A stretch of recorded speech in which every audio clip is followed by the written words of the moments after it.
Doutor, eu gostaria de saber o que são as doenças raras na infância, quais são as mais comuns, como é feito esse diagnóstico? Então, as doenças raras são aquelas doenças que ocorrem em um menor número frente à população em geral. Geralmente são as doenças metabólicas, a gente pode citar na faixa etária pediátrica, principalmente relacionada ao fígado, são as doenças metabólicas. E essas doenças, elas são um número maior quando elas se referem a um grupo de referência, né? Então, um hospital, por exemplo, como esse hospital aqui, o Hospital da Criança, está criando hoje um ambulatório de hepatologia e vai direcionar para casos mais raros. A gente vai ver que com o tempo esse ambulatório vai criar um número muito grande de casos. A importância dessas doenças raras é tentar passar para o pediatra pequenos detalhes na história, na evolução dessas crianças que vão fazer a suspeita diagnóstica. E com a suspeita diagnóstica, a gente vai direcionar os exames laboratoriais mais específicos. Esses exames eles são mais difíceis de ser feitos, geralmente em hospital de grande porte que fazem, né? E a gente consegue fazer o diagnóstico na maioria dessas crianças.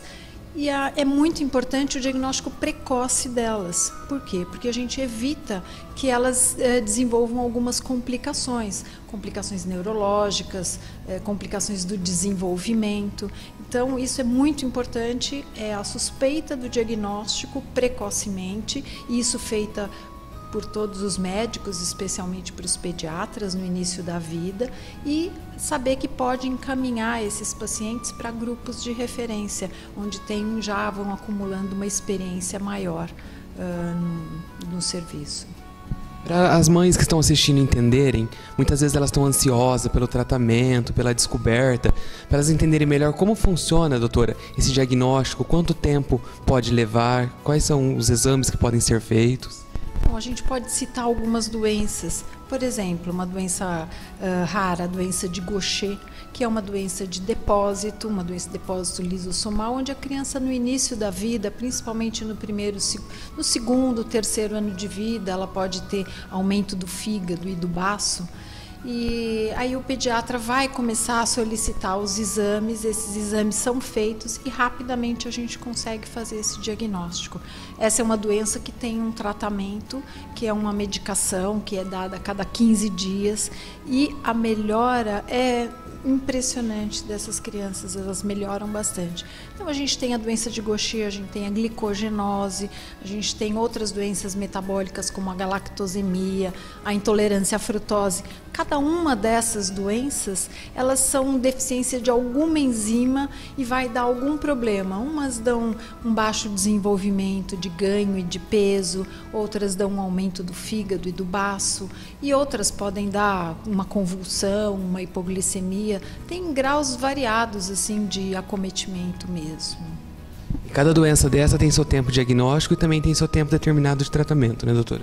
Exatamente, a gente faz o diagnóstico, algumas começam mais precocemente, tem doenças dessa que começam no início da vida e tem doenças dessa que começam já mais tardiamente, segundo, terceiro ano de vida, e o diagnóstico ele é diferente para cada doença. Então, na galactosemia, por exemplo, e na frutosemia, o diagnóstico é apenas dietético. A gente exclui da dieta, é bem simples, exclui da dieta a substância que a criança tem uma certa intolerância, né? E na doença de Gaucher é dado administrado a enzima mesmo própria para poder metabolizar o substrato. Então, cada doença dessa tem um tratamento diferente. Isso tudo visando a melhora assim, da saúde dessas crianças. Então, que a gente contar uma doença aqui, uma doença ali, elas vão sendo realmente aumentando o número, né? Qual a mensagem que a senhora deixaria para essas mães que estão passando neste momento por um tratamento, por um acompanhamento de uma doença dessa rara? Em primeiro lugar, as mães precisam primeiro ficar atento para saber se seu filho é normal ou não. Qualquer suspeita, qualquer coisa, ela tem que falar com o seu pediatra. O pediatra, ele é fundamental. Primeiro, para fazer a suspeita diagnóstica. Essas mães têm que ficar calma, não adianta ficar só lendo na internet, ficando apavorado, porque as coisas são realmente difíceis, né?